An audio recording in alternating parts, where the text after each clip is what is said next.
And this is why the violence hurts so much, because young people should have the opportunities to grow up in communities filled with love and not violence. Parents shouldn't worry about burying their kids, right? All the potential that we're losing because of violence, all the economic costs that we're willing to pay while an entire industry is getting rich off the bloodshed, right? And these guns never disappear, right? But this is about planting the seeds for that fruit tree to bear fruit, right? And bear nutrition and sustenance, emotional, spiritual, psychic sustenance for the generation behind us.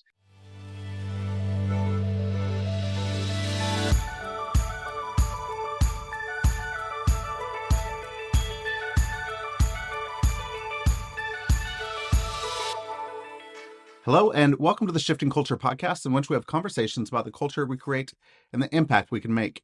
I'm your host, Joshua Johnson. Today, I sit down with Pulitzer Prize winning journalist Trymaine Lee to talk about the true cost of violence on Black life in America. Trymaine has spent years documenting the lives lost in communities reshaped by gunfire, poverty, and systemic neglect. He's described himself as a griot of Black survival and death, a storyteller carrying out not only the weight of individual tragedies, but the history and the structures that make those tragedies inevitable.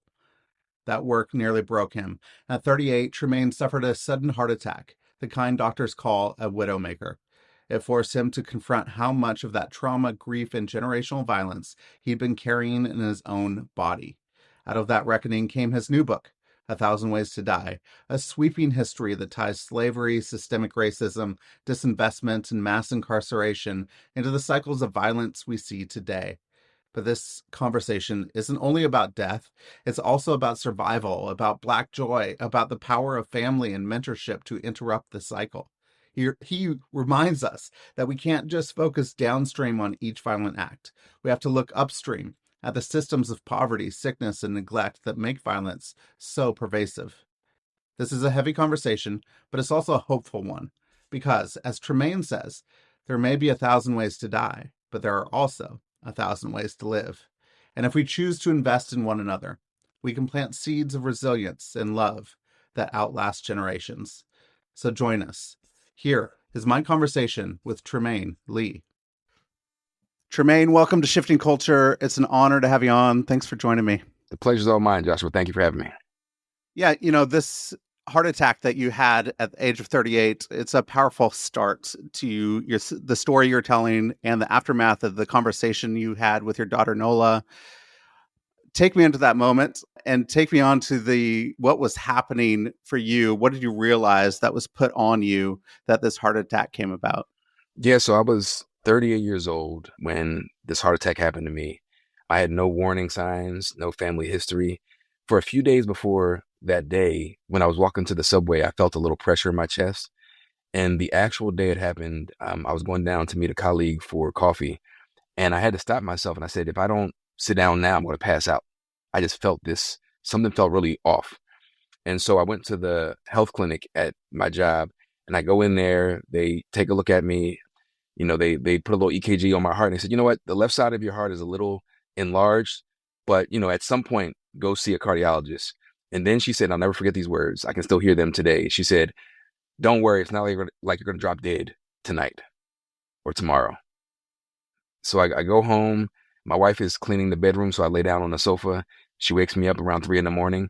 And as I lay down, and maybe 5 minutes later, I feel like this volleyball or beach ball expanding in my chest. The world is spinning. I'm nauseated. I'm sweating. And I don't think I realized that it was death crushing down on me in that moment. But I definitely felt like something dramatic was happening. I mean, I had never felt that feeling before. And then I remember my wife standing in the doorway, looking at me on the phone, calling 911. And maybe 15 minutes later, the paramedics arrive. And at that point, it had passed. The worst of that nauseated, washed in sweat, world spinning feeling had passed. And the EMTs come in and they check my blood pressure. They say, your vitals look good. Do you want to go to the hospital? They're asking me. And in that moment, I did something that so many of us do. And I think as men especially, my daughter had camp the next morning. My wife was supposed to travel the next day for work. And I didn't want to burden everyone with sitting in the hospital with me all night. not realizing that I had a heart attack. And the majority of people who die from a heart attack die within that first hour after it happens. And so all night long, I'm tossing and turning. And then in the morning, we drop my daughter off at camp. I go into urgent care and I tell them, I say, hey, I've had this. It's like, go to the hospital now. Like, get out of here and go to the hospital. Mind you, we're at around 9 a.m. at this point. 6 hours later, we go to the hospital. Another couple hours of, you're young, healthy, we're not sure. Until finally around 5 o'clock, 5 p.m., they do a blood test and they find troponin, which is a compound released when there's heart damage. They said, I think you might have had a heart attack. But it still doesn't even end there. They're like, okay, don't eat anything. Tomorrow, the cardiologist will see you and we're going to get you in the cath lab. By the grace of, by the grace of God, my cardiologist, who is still my cardiologist today, said, you know what? Let's get him in here now. So we go into the cath lab. He's threading the catheter in my vein in my wrist, and there's a big screen over my shoulder. So I'm laying down. He's threading the thing through my artery, my vein, and he's tooling around. And then he pulls it out and says, where's your wife? And I was like, she's out there. He's like, you are a very lucky man. He's like, you had a heart attack. You had a blood clot in your left anterior descending artery. That's a widowmaker. We put 2 stents in the vein to clear it. And in that moment, the biggest smile came across my face because I almost died, but I didn't. So I had this moment of like just elation that I survived. The next day, my mother, my brother, my sister, everyone comes up and we're in the hospital room. And I made a joke to my wife. I said, you almost became a thousandaire, right? Joking that she would have to collect death benefits. And then it was like I was laughing and I was like, oh my goodness, my wife almost had to collect death benefits for me. And I broke down in tears, sobbing in my mother's arms like a baby, because I'm a journalist who's covered the intersection of race and power and violence and politics for a very long time. I felt I understood death in a certain kind of way. But until death comes upon you in a certain fashion, it walks up on you the way it walked up on me. It changed a lot for me, including a book I was writing on violence at the time. But it changed everything. I mean, you've described yourself as a griot of Black survival and death. Mm-hmm. So what does that mean, bearing that mantle and bearing that burden of being the storyteller that tells the story of Black survival and death? Yeah. That's a weight that, for me, I've always felt like it was my North Star and my mission. I'm here to shine light in dark spaces. I'm here to humanize community. I'm here to amplify and lift voices that are often overlooked. And when it comes to reporting on Black death and survival, I can remember as a very young reporter on the streets of Philadelphia and New Orleans. And I used to have in my desk, in my office, I'd have like the police scanner over my shoulder. So I would hear certain codes and I would run out to the scene.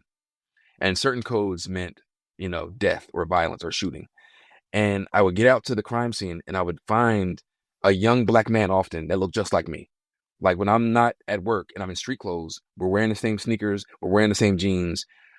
And it was almost like a Groundhog's Day experience people that look just like, it's like dying 1,000 deaths over and over again. But there were these moments, these tender moments of capturing the last moments of people's lives or their memories of their family, even in that grief, being able to, again, I hate that I have to humanize people, but humanizing Black people especially, delivering that humanity for them. And so it's a burden to bear. But also, until my heart attack, I didn't fully understand how I was carrying and packing all of those moments inside of me until it manifested physically. So that violence that I was capturing and all that death and survival and near misses came down on me in a way that changed me in a way in the way I thought about this. Because after my heart attack, my daughter, who was 6 years old at the time, was asking me, Daddy, what happened? How did it happen? And I tried to explain to her like the artery situation and some soft plaque broke off in a clot. But the reality, to be honest about what was bearing down on my heart, was all that Black death that I was covering as a reporter, but also a long family history of gun violence that has shaped us in some pretty profound and dramatic ways that I had still been relatively arm's length with some of these stories until I had to reckon with how I almost died early. For you as a journalist, I mean, you're putting this on over and over and over again, but as you lay bare in your book, this is happening to the Black community all the time, that the cost of violence Yeah, and gun violence in America is weighing on people over and over and over again, and it's crushing a that's right. community. And one of the things that you said, you wrote this book to lay bare the cycles of violence, gun violence in America, and the seeming birthright violence of Black people in America. Hmm. I want to just go into some of that history. Where did it start to continue? When did it start? Because to me, I'd love to stop these cycles of violence. Like, That's right. I want this finished. I want it Yeah. done. But we need to know where it came from and what we're dealing with. What's the history? So where did it start? Where did it come from? Why do we have these cycles of violence?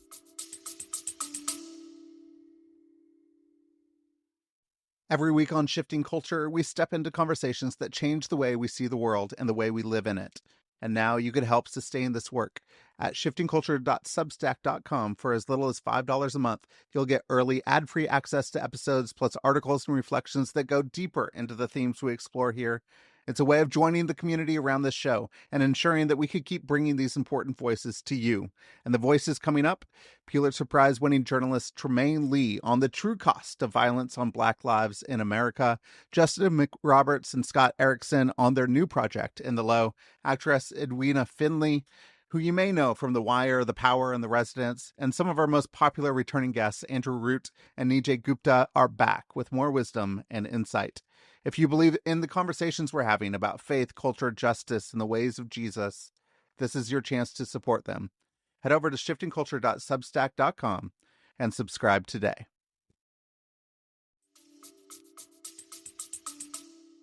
Yeah, so it's a dynamic, complicated issue that's also kind of simple. At its very root, a lot of this is born from anti-blackness. And when we go back to the very beginning, and this was one of the parts of the book that I had to end up shrinking a little bit just because I could have spent the whole 272 pages speaking of the history of how this country is bound to our original sin of slavery. But what many people don't understand, because we've all been taught in the same system, that enslaved Africans were some natural byproduct of wars that were happening on the continent of Africa. And as labor needs grew, that Europeans just happened to take advantage of that, saying, "Hey, you have all these extra people. Here we are." But in reality, the role of the gun was central. And as I mentioned, you can't untether the trade of humans without, engaging with the trade in guns. As gun technology was rising across Europe, regional powers were plying African leaders with guns to foment more war, to create more enslaved people. So these two things were bound together. They weren't just a natural byproduct. Slavery was not just some natural byproduct of surplus prisoners. It was the gun that was central to that. And so as Black people are being pushed out of Mother Africa, dragged out of Mother Africa with the muzzle of a gun at their backs, here we are arriving in the Western world to a system that, it seems romantic now. There were plantations and there were some good ones and bad ones. We're talking about concentration camps. We're talking about national human trafficking rings. We're talking about the rape and violence and pillage. As bad as we understand it to be, magnify that by 20, 30, 40. And so even as we're arriving and to maintain the system of slavery, the violence was central, right? Where white men were required by law in some places to be armed in order to patrol the plantations, and they call them the slave patrols, the earliest precursors to the police department. And so the dehumanization that we experienced, and mind you, when we think in a spiritual sense and we think in a psychic sense, we're all bound to this. We're all bound to this. It's not just the rape victim that experiences the pangs of rape. It's the rapist, forever bound to that. And so this entire system, held together by great violence, requiring the dehumanization of people and the great exploitation of not just the people, but also the land, right? So again, this is all, capitalism is also bound within this. And it would also take the gun, and this is the dynamics we're talking about here, to free enslaved people. A war and rebellion were fought for this. But then once again, during Reconstruction after emancipation, where there was this moment where we were building a new nation, of not just a new Black nation, but an American nation where we upheld some of the promises that were laid out in the foundational documents. That was all stripped away. And again, once again, we saw as federal troops left the South, right? And they let the South return back to its former hierarchy. And white society and white supremacists worked to push black people as far back into slavery as they could, despite those Reconstruction amendments that gave us birthright citizenship and the right to black men, the right to vote.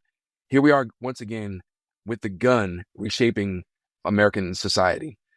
And so we go on from there. The migration, black folks fleeing the violence of the South to arrive in the North with the hope of opportunities and jobs. And there was some of that. But it was also a different kind of white supremacy going on, a different kind of racism, where there wasn't the reliance on black labor the way we saw in the South, but black folks were pushed into slum conditions and with red lines drawn around communities where they couldn't get insurance to live out elsewhere, couldn't buy or sell homes elsewhere. There were deeds of covenants where home sellers and home buyers agreed to never sell to a black person. Create and mind you, as you're seeing millions of black people flooding from the South over a few decades, here you are in the North in what will become these slum and ghetto conditions, and a policing built around that, right? And so in these places where there is disinvestment and there is some opportunity, but there's a broad lack of access to quality healthcare and education and all the things that continue, we see gun violence permeating, right? And in a response to the civil rights movement, one of the biggest responses that we don't talk about is the modern gun rights movement. Brown versus Board of Education, 1954. After that moment, you see folks tying the gun industry and gun ownership to protection of freedom and whiteness. And so, and we start to get into the modern space we are now. And so it begins with the initial trade. It begins with the slavery. It begins in the maintenance of this system. And now we have these super lethal tools in the hands of folks who are already scrapping for hunger and survival. We're going to get into some of these things, what we see in modern today, but I want to know how your family story intersects with this, and how did it become personal for you within your family? And you're carrying the weight of both the macro of what's happening there, but also in the micro and the personal in your family. So I want to jump forward and then jump back a little bit. So when I had my heart attack, I was writing a book about the true cost of gun violence in this country. So I thought to myself, you know what, people don't seem to care much about the young man or woman who was shot wherever, because there's some sort of innate criminality or any kind of mythology we could paint around these folks. And some folks were involved, whatever. But I said, you know what, it's a little cynical, but maybe they'll care that every time a kid is paralyzed, we, the American public, are paying that. They don't often have private insurance, right? The public insurance, we're paying for that. There are all these costs of businesses leaving communities that are violent, homeowners deciding to take their money and tax dollars away from communities that they deem violent, let alone the cost of, investigations and the court hearings and incarcerating people. So I was writing a book called $1,000,000 Bullets, right? The heart attack happens. My daughter asked me these questions, and I'm grappling with how I arrived at this moment. And I started to think about a bullet and a blood clot are different things, but both have this ability to shake and shatter a life. And so not only did I have to reckon with what I've been carrying, the stories that I've been telling, and not fully addressing the secondhand trauma that I was getting from seeing the bodies, dealing with the grieving families, and being young. So I'm trying to hang out and I'm drinking and I'm pouring myself more into work. I'm doing everything, but fully acknowledging the weight that I was carrying. And then I think about my family's experiences and how growing up, I always knew that my grandfather was murdered in 1976. Big family. My mother is one of 8 children that my grandparents had, and big, beautiful family with a big gaping wound in it that has never healed, right? So I always knew about that and how it shaped the way we were raised, where my mother did not let us play with toy guns. She didn't like balloons popping. We were always it was always there, the idea that life can be taken in an instant violently. But then in my research and talking to family, the very first time my family experienced gun violence was in Jim Crow, Georgia in 1922. My great-grandparents were tenant farmers in Dodge County, Georgia. My grandmother was just a baby. Her older brother was 12 years old, named Cornelius. And one day he was sent off to run errands on horseback. And he ended up being shot and killed in a neighboring town, which was a sundown town. I always, and I'm a history buff. I'm into this to understand where we are now. So I'm into this stuff. I always thought for some reason that sundown towns were kind of colloquial. Like you just knew there were some bad folks over there who do not want black people there. This place of Fitzgerald in Ben Hill County, Georgia, codified it in the vote. They had all the local white laborers come together and they posted signs. I found newspaper articles talking about how this town posted signs saying, tonight at 7 o'clock in town square, all the white folks of the town, white men of this town, come and we're going to vote to expel the Negroes. And they voted to do just that. He gets shot and killed there. My family soon thereafter joins the Great Migration. And they first go to Philadelphia and then South Jersey, where I end up being raised. And in 1951, another of my grandmother's brothers was shot and killed, this time by a state trooper. And reading the headlines from the newspaper, it's very reminiscent of the Michael Browns of the world, right? Trooper's gun kills youth. They ended up in some struggle over a gun after he was stopped at the car lot where he worked after hours. To think then that my great-grandparents had lost one son in the rural South, and now they are in New Jersey decades later with the specter of violence still on their heels. They lose a second son. And in talking to my uncles and aunts who are still, they were 5 and 6 years old when this happened. They're young. They were young. They talk about how stoic my great-grandfather was. And the church that they attended was packed with people to pray. And for the first time in that church, my uncle said he saw his grandfather weeping. And they were praying that Jesus would respond, right? Praying to God. A few weeks after that, this officer is killed in a motorcycle accident. Then after that, in 1976, my grandfather is murdered. My grandparents had an apartment in Camden, New Jersey, and they rented it out. They were going to rent it out to a guy. The guy leaves a deposit, disappears for several weeks. He comes back, wanting his money back, and my grandfather is like, I'll see you in court. It's non-refundable. That man came back and shot and killed my grandfather, over $160. In 96, decades later, my stepbrother was shot and killed in Camden. A girl shot him in the back of the head. So on and on, my family has carried this psychic burden and how it reshapes the way you raise children. It's not a stolen innocence, but the reality of just how fragile life can be on the edge of a bullet, whether it's a white supremacist in Jim Crow, Georgia, whether it's a state trooper in the North, whether it's community violence, a girl shooting and killing my stepbrother, time and again. And it's also in telling this story, two things kept coming back. One, that I exist. I owe my life to an act of violence because my grandmother met my grandfather in New Jersey after they joined the migration. And I think about the grandmother that I knew. To her end years, she would say, I'm blessed by the best, right? She was a Jesus-loving, church-loving woman, sweet as cotton candy, lovely woman. But I didn't realize then as a little boy, that she had to bury two brothers and a husband. I still to this day, and we've never had a conversation with my grandmother. It's hard for me to even get my arms around the burden and grief that she carried silently for all those years. Wow. Wow. That brings me back all the way into your acknowledgments at the end of your book. And you're talking about your mother and your mother speaking identity over you, that you are somebody, that you have worth, that you actually are not just somebody that's pushed aside. What does that do to communities to combat some of this fear and violence, and realizing the burden that would take on a community to say that we're not safe, that there is not a place that we could go, that we live in fear, but to have somebody speak identity into you and living that out, how does that help society combat this violence? Yeah, that means everything. As we know, you can have good seeds in imperfect soil, and it makes it tough. And if you're not careful as a Black person in America, if you listen to media, and I'm part of it, if you listen to some history, if you listen to politicians, if you look around some of our communities, the way some of us are living, the abundant lack and the need and the fight at every turn to be seen as full humans and full citizens. If you're not careful, you can pull that within, you can internalize that and think there's something wrong with you. And there ain't nothing wrong with us, but the system and the machines around us. And so when you breathe and talk life and power and agency over a child. For me, when my mother would get down on a knee every single morning and say, I am, and I'd say somebody, I walked out the door as I'm somebody. And to this day, any room I walk into, I know I'm somebody. And it's not because of the awards.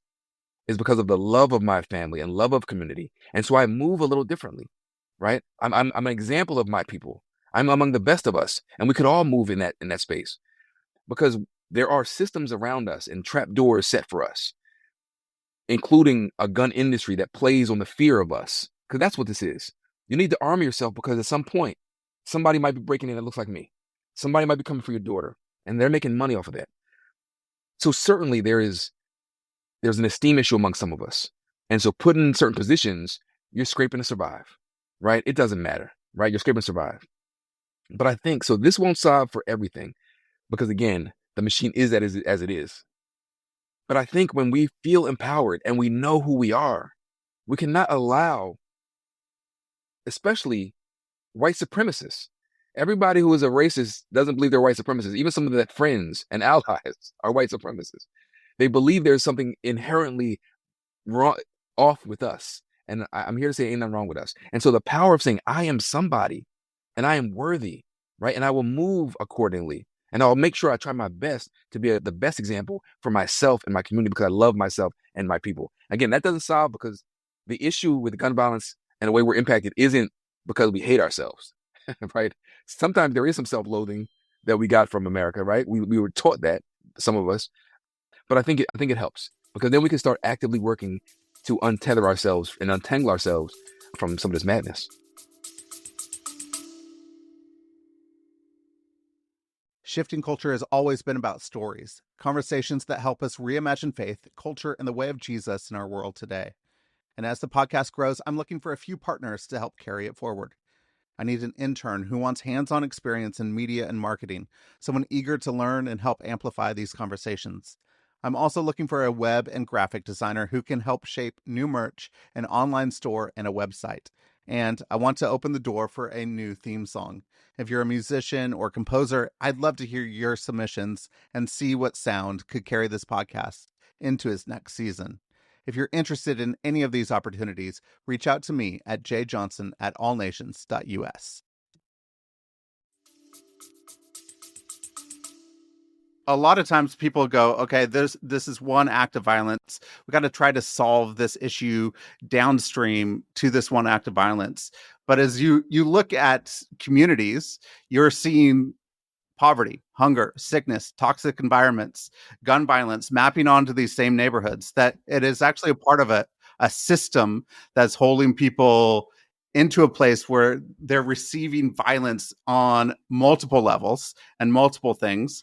What do we do and how do we move upstream and not just try to solve these little issues, but actually like what are the toxic things that are really feeding the system, that if maybe we could get to those toxic things, maybe the dignity and respect and love for all people might show up.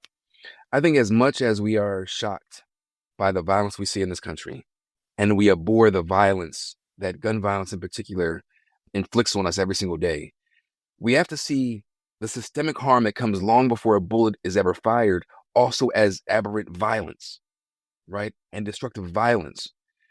When you have communities where the only thing they're training young people to do is turn down bed sheets, if you're in New Orleans or Memphis, or if your role in this society is to fill a prison cell so that these poor white and black guards can guard you like overseers, you're playing this role in the cog. When you see the lack of access to quality water and food, which is one of the biggest obscenities in this country, that we have hungry children, it's an embarrassment and a shame, right? That we have schools who are relying on tax dollars to fund them, but people have been in generations of renting because they can't own homes because of their history. They've never been able to accumulate any wealth because we were blocked from accumulating wealth, right? Until we address those things, we're always going to see this violence because guess what? When you have communities where they're healthy and there are good paychecks and there are parents, two parents there who are able to feed and pour into their children without the stress and worry that they're going to lose their life or limb, those people aren't getting shot and they're not shooting.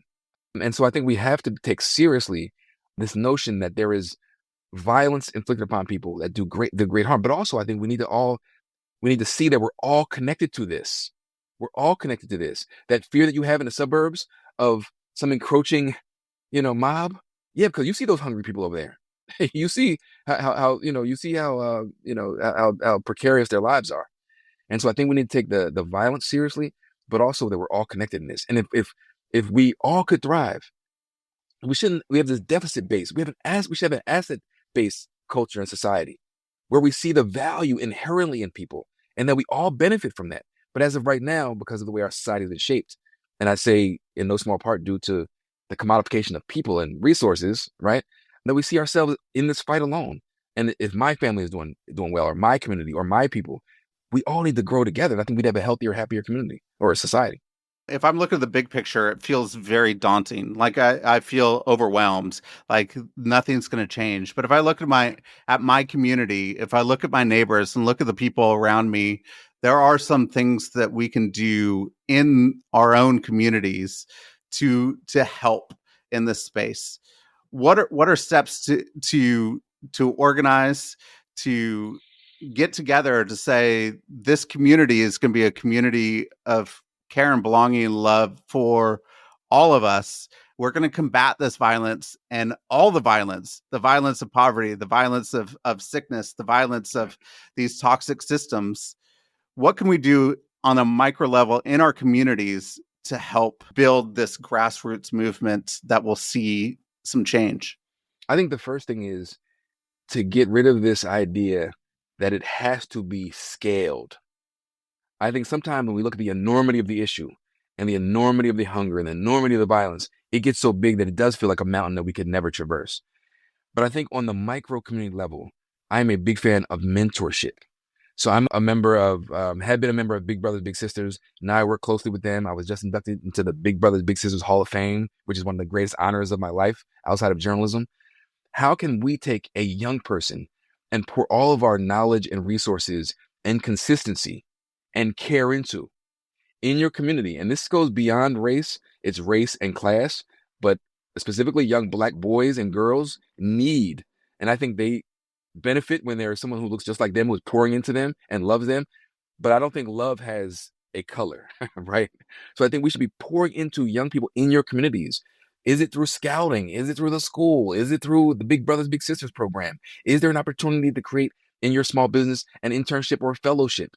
Because if we get young people early on, right, and they have something that they want to hold on to, something to strive for, something to lose, but they also look around and see that people do love me and care about me, because we don't get that often, right? We don't get that in our communities, especially think about young guys, especially young men today. If you see a group of teenagers with the hoodies on, and again, I'm from the 90s, we had fades, their hair is, it's a lot of hair, and it's the hood, it's like, and we lump them into this group, and it seems scary. Those boys need love, right? And we're losing so much potential. Because I've spent time talking to some of them, you'll be amazed at some of them, right? It's like and we're losing them because no one is showing. We're all scared of them. The church is scared of them. The businesses are scared of them. Sometimes their parents are scared of them. Sometimes the neighbors are scared of them, right? But if we can get them young enough to show that they are loved, and so I think that's as micro as you can get. But it doesn't take the whole. You don't have to save the whole city. You know what saving one young person does? That's a family line. That's children who are going to be raised the same way. That's children who are going to be loved. Hopefully, there's a good paycheck somewhere around the corner for them, so they can feed and go on that vacation. Take the kids fishing, go to Martha's Vineyard, do whatever. But we have to start like with your neighbor or your neighbor's neighbor. You have to start in the community. And what you're talking about is you're talking about a generational mindset rather than just a right now mindset. That Yep. if one child comes up, grows up, you see generations after that will That's actually right. start to flourish, That's and you're right. going to see some growth that we often don't think multiple generations of what's happening over and over. And I think When that's you see huge. those, especially like you see it all over the world, but I think about like in the Middle East, an olive tree that has been there for 800 years, and people have been eating off that olive tree, right? Or some citrus in California somewhere. When you plant that seed, you might not be around when it finally bears fruit, right? You might not be around, but you plant that seed anyway for the generations to feed all that after you. And so that's the mentality. You've also talked about how your job isn't just to tell stories of death, but also of Black joy Yeah. and resistance. So, what does Black joy look like in the face of so much violence today? I think and this can be a nebulous term, but when you see Black people who are truly free, and that there are not many of us who are truly free, but when you're free to be yourself and chase your goals, and I love when it's manifested in, again, I like to fish, so I love some country stuff. I love when I see Black folks out here camping and hiking, fishing. I love to see a generation of young people who are traveling together and they're enjoying the world. I think those of us who came up, certainly before, I was born in 1978, so I'm like in the 80s and 90s. There were so many precarious times. The end of the Vietnam War is rolling into this in the ripples, and then the drug wars and the war on poverty, and then we were dealing with. It felt like you couldn't move, right? To see young people harnessing their dreams in that way and moving through the world, how you move through the world, not letting anything stop you to where you're going to eat, where you're going to go travel, what you're going to do out in the woods. I love that, and because there's a nation building spirit within us where even when times were tough, because again, we see this with this current administration, a dialing back of progress, a dialing back of acknowledging history, a dialing back on freedoms of all kinds of people. And we're no strangers to that. And so in some ways, that Black joy comes from when we were coming out of those violent 1920s, right? And the bloody summer, the red summer, when we were going through the civil rights movement, we were still creating music and memories and culture and artistry and politicians trying to be voices for that. We were still doing that. Black newspapers were popping up, telling stories not just of the progress, but also that Miss Johnson had a dinner party, right? Like, how do we embody the fullness? And so there are many moments like that when I love it, especially with young folks today. I love to see them unafraid to be themselves. Growing up, I know that's, some things were kind of important to you, that you got opportunities Mm-hmm. for schooling. You got Yep. opportunity. You were able to be in the scouts. You were able to Yep. play basketball, football. You're being in these communities Yep. and teams with mentors and people pouring into you. Mm-hmm. How did that start to shape the way that you start to think and view and see the world and see Black life in America? Yeah. Well, first of all, you read the book. I can tell you read the book. So everybody doesn't always read a book. So thank you. I really really honestly appreciate that. In 1990, in seventh grade, I had the privilege and opportunity to go to the Milton Hershey School.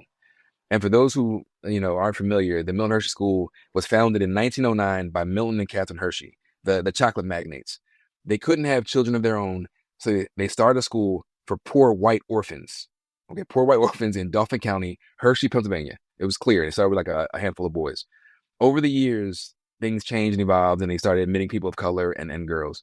It's the richest school in the country with an $18 billion endowment, but you have to be poor to get into it, right? You have to be needy to get into it.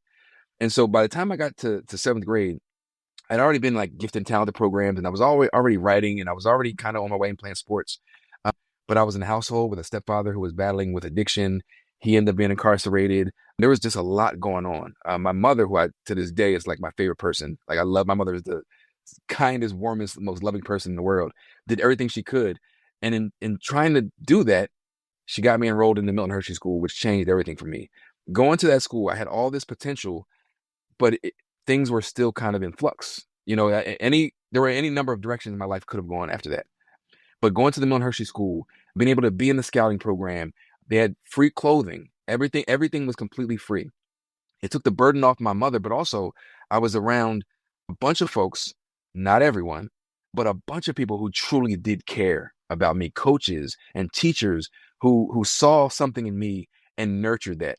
I can remember early on being part of the model airplane club. I'm out here, and we would spend our study hall building these huge remote control airplanes, and we'd be in there, a mixed group of kids in there. We're fuselage, and we're like putting this. It was and we went out and flew it. It's like where I would have never, when I was a kid, my mother had to work. I would come home by myself. From the time I was probably in second grade, which is hard to imagine because my daughter's 13 and she can't go out the door by herself, right? But Second, third grade, I was walking to school by myself. I was coming home as a latchkey kid. Food would be on the oven. I'll be by myself for hours, do my homework, right? So there was no time for sports and all this other stuff. But to be at the Milton Hershey School, that freedom we talked about. So I'm arriving there feeling good about myself, and now I have the resources and opportunities. And now there are a bunch of adults. So my family poured a bunch of love into me.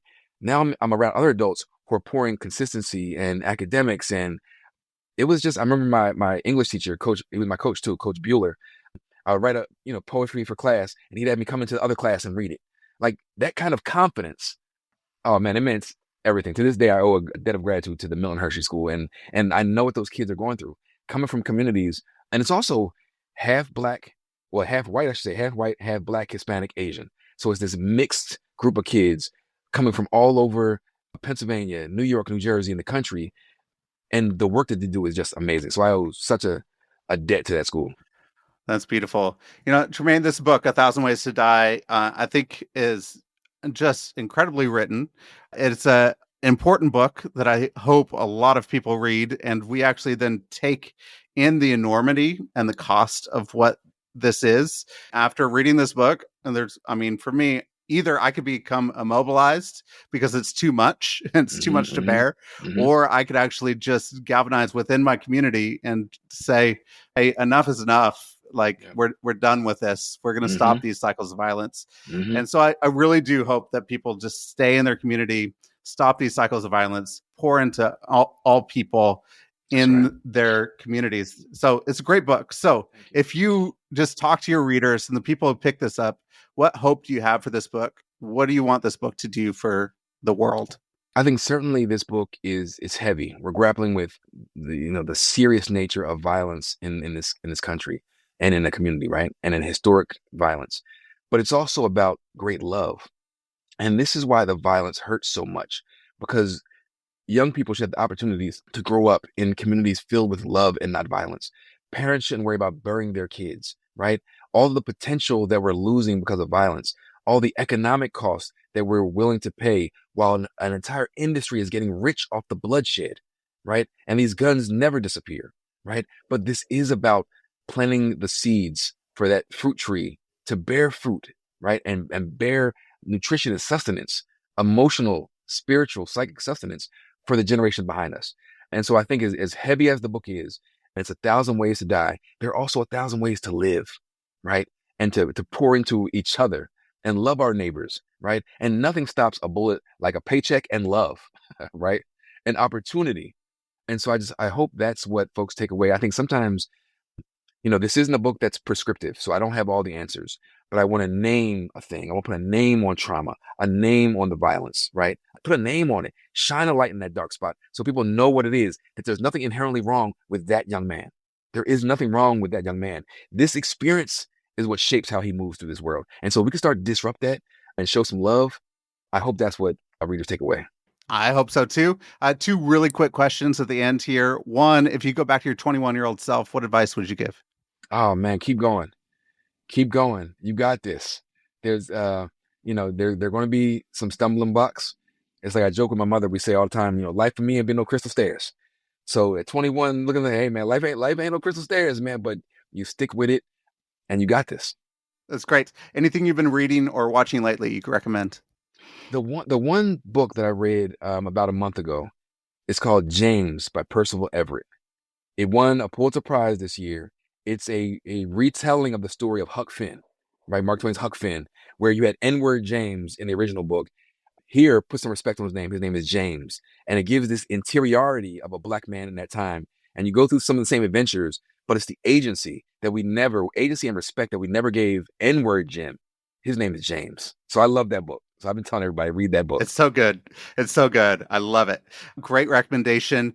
A Thousand Ways to Die is out anywhere books are sold, so you could go out and get that. Trymaine, is there anywhere you'd like to point people to? How could they connect with what you're I, doing? the one thing I would go to TrymaineLee.com. I'll have my tour dates, everything's up there. I would go to bookshop.org, support local, bookstores, black-owned bookstores, or just local bookstores, small mom and pop shops. They need us, so support them. And that's it. Thank y'all very much. I really appreciate it. All right, Trymaine, thank you so much for this conversation. It was illuminating. It was also heavy, knowing the systems that actually produce so much violence in our country in a myriad of ways. But also, there is some hope that we could continue to move forward and break these cycles of violence. So thank you so much. It was a fantastic conversation. Joshua, thank you for having me. Appreciate it.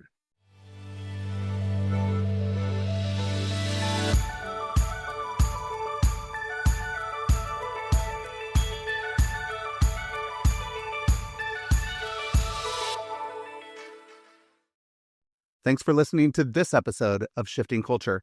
This show was edited and produced by me, Joshua Johnson, at Shifting Culture Productions. If you're enjoying the conversations, consider supporting the work by subscribing at shiftingculture.substack.com. For as little as $5 a month, you'll get ad-free early access episodes and other exclusive content delivered straight to your inbox. I'd love for you to not just listen, but engage. Reach out. Share what's resonating, and let's keep shaping culture together. Whether you're a listener with feedback, a creative with an idea, or a brand looking to connect with a thoughtful, engaged audience, let's talk. If you're interested in advertising on the show, I'd love to hear from you. Contact me directly for rates and availability. Until next time, let's keep shifting culture.